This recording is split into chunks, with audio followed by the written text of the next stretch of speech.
Ladies and gentlemen, right now in South Australia we have a choice about our economic future. We're poised to gain from the enormous expansion of our mining and resources sector.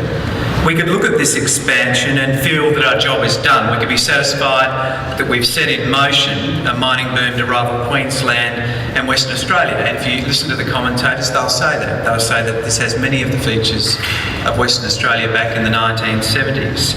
And we could expect that that would mean that our state could become one of the world's great resource titans.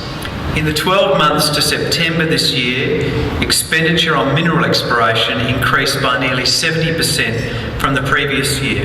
And Jason has reminded me that that masks some of the real challenges for some of our smaller enterprises in greenfield sites. But notwithstanding that, when the restrictions on exploration in the Woomera Protected Area are lifted, we can expect this to increase further, turning our enormous expansion in exploration into a huge growth in mining.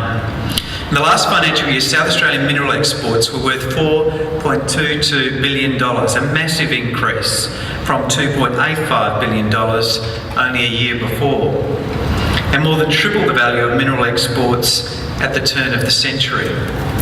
Parliament, as you'd be aware, has passed the legislation to enable the expansion of Olympic Dam. This will be the largest single investment in our state's history.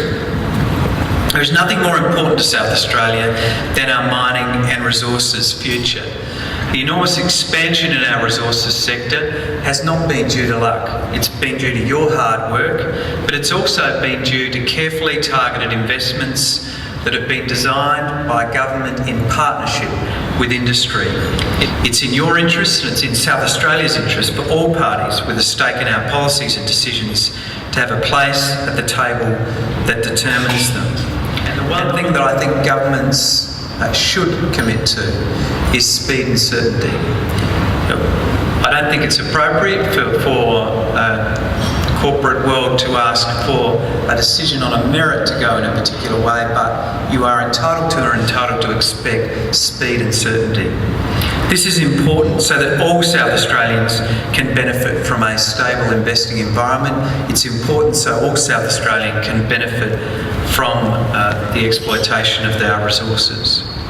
More and more of our young people will look towards your sector to find work. I heard that interesting statistic just the other day from Minister Kutsintonis that there are more undergraduates now enrolled in our geology course in the Adelaide University than there are now in the university in Western Australia. This is an extraordinary statistic. So people are beginning to understand these opportunities exist here in South Australia. And there's a good chance that a number of these people will be employed on a mine. Just last week, the Training and Skills Commission concluded that over the next few years, there will be 163,000 job openings in South Australia. And we know that crucially, the decisions that will be made by people to gain these skills will be affected by their capacity to imagine a future for themselves in an industry.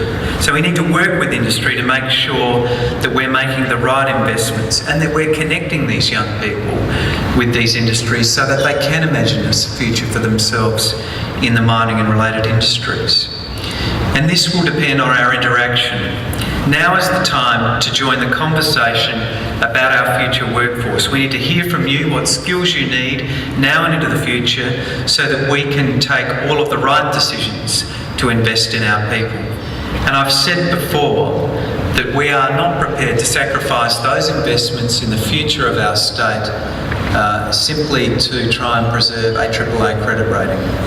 As a government, we are prepared to make the right investments, but we have a responsibility to our state to make sure that government funds are invested in the infrastructure that benefits our state in the long term, not the short.